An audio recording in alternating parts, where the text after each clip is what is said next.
तुर्की ने इजरायल की ऐसी क्लास लगाई है कि तेल अवीव तिलमिला उठा है। तुर्की के फॉरेन मिनिस्टर हाकान फिदान ने साफ कह दिया है कि इजरायल दुश्मन के बिना जी ही नहीं सकता और अब इजरायल ईरान के बाद तुर्की को नया टारगेट बनाने की कोशिश कर रहा है।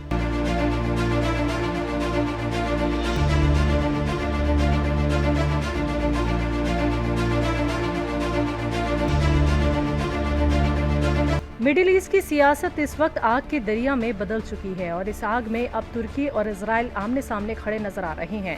मामला सिर्फ इल्जामों तक महदूद नहीं है, बल्कि सीधी सीधी सियासी और जुबानी जंग छिड़ चुकी है, जिसने पूरे रीजन में हलचल मचा दी है। तुर्की के वजीर खारजा हाकान फिदान ने इजरायल पर ऐसा हमला बोला है जिसने तेल अवीव के गलियारों में बेचैनी बढ़ा दी है।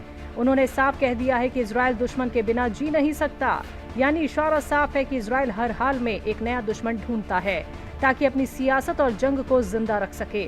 फिदान ने यह भी दावा किया कि अब इजरायल सिर्फ ईरान तक महदूद नहीं रहा, बल्कि वो तुर्की को भी नया दुश्मन बनाने की कोशिश कर रहा है और ये कोई इत्तेफाक नहीं बल्कि एक स्टेट स्ट्रेटजी बन चुकी है।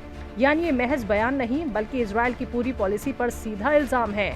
और फिर मैदान में उतरे तुर्की के सदर रजब तैयब अर्दोगान, जिन्होंने सीधे डोनाल्ड ट्रंप को चेतावनी दे डाली है कि ईरान सीज फायर को कोई सबोटाज ना करे और इस इशारे में साफ तौर पर इजरायल को कटघरे में खड़ा कर दिया गया है। अर्दोगान का ये बयान सिर्फ एक चेतावनी नहीं बल्कि एक कड़ा पैगाम था कि तुर्की अब चुप बैठने वाला नहीं है, लेकिन इजरायल भी पीछे हटने को तैयार नहीं। इजरायल पीएम बेंजामिन नेतन्याहू ने पलटवार करते हुए अर्दोगान पर हमला बोला और उन्हें आतंकी सपोर्टर तक बता दिया। इतना ही नहीं, इजरायल के डिफेंस मिनिस्टर इजरायल कैट्स ने तो अर्दोगान को कागजी शेर कहकर सीधे सीधे चुनौती दे दी।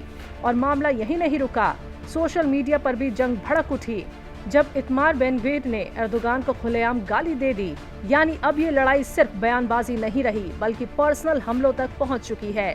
लेकिन तुर्की भी पीछे हटने वालों में से नहीं है। अर्दोगान ने इजरायल को खून से सना जेनोसाइड नेटवर्क करार देते हुए साफ कहा कि अगर जरूरत पड़ी तो तुर्की उसी तरह एक्शन ले सकता है जैसे उसने कराबाख और लीबिया में लिया था।